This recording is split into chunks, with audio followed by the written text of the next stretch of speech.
Monsieur le chef d'état-major général des armées, Monsieur le représentant des Nations Unies pour le développement, Messieurs les chefs d'État des différentes armées,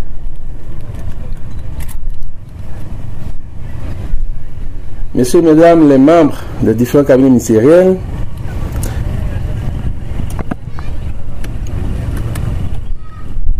représentants de diverses institutions en vos rangs et qualités,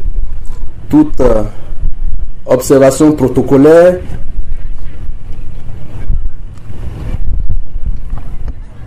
je voudrais ce matin me réjouir de ce que les forces armées béninoises ne sont pas uniquement là pour la défense du territoire et pour la sécurité publique. Je voudrais me réjouir encore de leur disponibilité à accompagner les initiatives de développement, à accompagner le programme intensif de reboisement que le plan d'action du gouvernement a initié. Et ceci d'autant plus que nous sommes en train de célébrer aujourd'hui la journée internationale de l'environnement. Une journée qui, du point de vue symbolique, nous donne l'alerte que nous devons de plus en plus prendre conscience des effets néfastes des changements climatiques et de la protection de l'environnement en général. C'est dire donc que le thème qui a été retenu cette année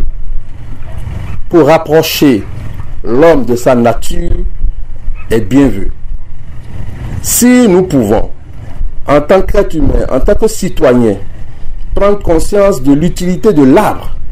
dans la vie tout court,